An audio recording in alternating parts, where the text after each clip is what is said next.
আসসালামু আলাইকুম রহমতুল্লাহি বরকাতু আলহামদুলিল্লাহ ওয়াসসালাতু আলা মান লা নাবিয়্যা বা'দাহু আউযু বিল্লাহি মিনাশ শাইতানির রাজিম বিসমিল্লাহির রহমানির রহিম ইস্তাগফির লাহুম আও লা তাস্তাগফির লাহুম ইন তাস্তাগফির লাহুম সাবঈনা মাররাতান।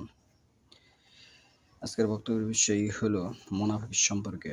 আমি যে আয়াতটুকু তেলাওয়াত করেছি সূরা তওবা ৯ নম্বর সূরার ৮০ নম্বর আয়াত। তুমি তাদের মুনাফিকদের জন্য ক্ষমা চাও আর না চাও, যদি তাদের জন্য ৭০ বারও ক্ষমা চাও, আল্লাহ তাদেরকে কিছুতেই ক্ষমা করবেন না। সাবঈনা মারাতান, যদি ৭০ বারও তাদের জন্য ক্ষমা চাওয়া হয়, তাহলে আল্লাহ তাদেরকে ক্ষমা করবেন না। এবং মুনাফিকদের মধ্যে কেউ মারা গেলে তুমি তার জন্য কখনো দোয়া করবে না এবং তার কবরের পাশে দাঁড়াবে না। এই আয়াতটি হচ্ছে সূরা তওবার ৮৪ নম্বর আয়াত। সহিহুল বুখারী ৩ নম্বর খণ্ডে এ বিষয়ে হাদিস এসেছে ৩১৭৮। আব্দুল্লাহ ইবনু আমর রাদিয়াল্লাহু হতে বর্ণিত, তিনি বলেন, আল্লাহ রাসূল সাল্লাল্লাহু আলাইহি ওয়াসাল্লাম বলেছেন, ৪টি স্বভাব যার মধ্যে পাওয়া যাবে সে মুনাফিক বলে গণ্য হবে।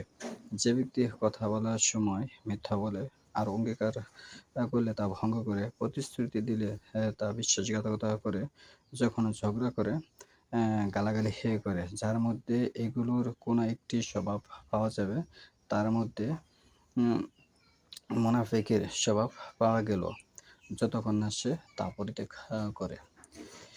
তাহলে এখানে যে বিষয়টা দাঁড়ালো, এই যে মুনাফিকের যে লক্ষণটি এখানে আল্লাহ রাসূল সাল্লাল্লাহু আলাইহি ওয়াসাল্লাম তুলে ধরেছেন, আর হচ্ছে ৪। খিলালিন মান কুন্না ফিহি কানা মুনাফিকান খালিসান মান ইজা হাদ্দাসা কাযাবা। মানে যে ইজা হচ্ছে যখন, হাদ্দাসা কথা বলে, কাযা হচ্ছে মিথ্যা বলে। ২ নম্বর হচ্ছে ওয়া ইজা ওয়া আদা, আর যখন ওয়াদা করে, আখলাফা তা ভঙ্গ করে। ওয়া ইজা আহাদা, যখন সে প্রতিশ্রুতি দিলে তা বিশ্বাসঘাতকতা করে। কাদারা, বিশ্বাসঘাতকতা করে। ওয়া ইজা খাসাআমা ফাসাআরা, আর যখন ঝগড়া করে তা গালাগালি করে। ওমান কানাত ফিহি খাসলাতুন মিনহুন্না কানাত ফিহি খাসলাতুন মিন নিফাকি হাত্তা ইয়াদাআহা।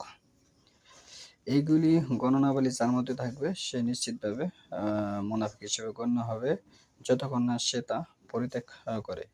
আল্লাহ আমাদের এগুলি থেকে হেফাজত করুন। এবং মুনাফিকে সূরা মুনাফিকুন একটি আয়াতে আছে, সেখানে আল্লাহ আরও বলেছেন,